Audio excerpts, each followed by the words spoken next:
عبید اللہ بن عبداللہ بن عتبہ نے خبر دی کہ ام قیس بنت محسن اسدیہ نے انہیں خبر دی۔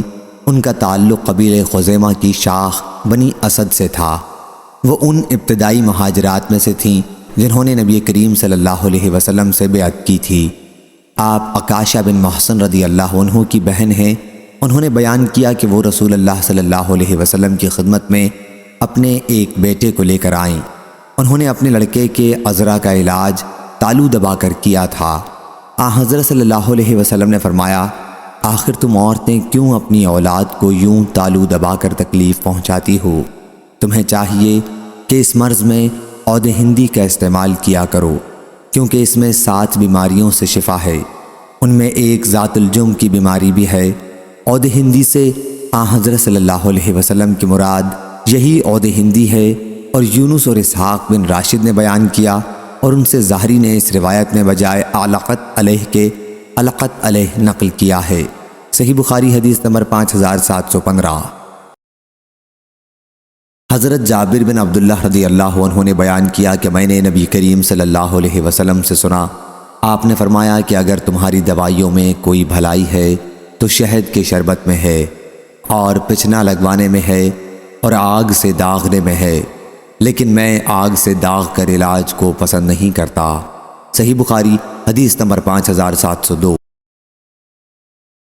حضرت ابن عباس رضی اللہ عنہ نے بیان کیا کہ شفا 3 چیزوں میں ہے، شہد کے شربت میں، پچنا لگوانے میں، اور آگ سے داغنے میں، لیکن میں امت کو آگ سے داغ کر علاج کرنے سے منع کرتا ہوں۔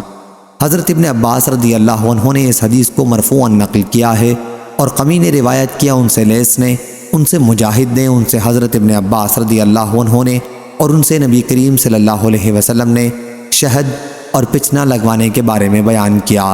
صحیح بخاری حدیث نمبر 5680۔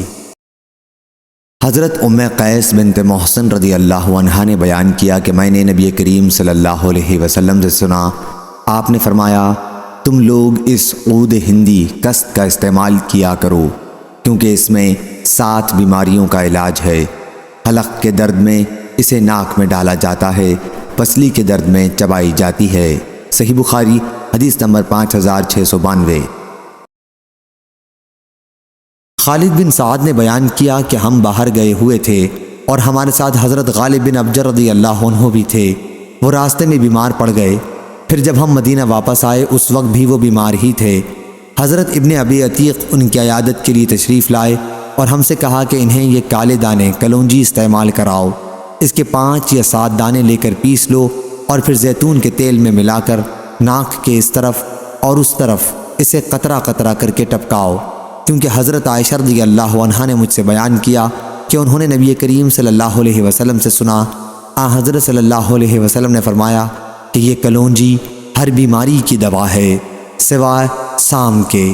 میں نے عرض کیا کہ سام کیا ہے؟ فرمایا کہ موت ہے۔ صحیح بخاری حدیث نمبر 5687۔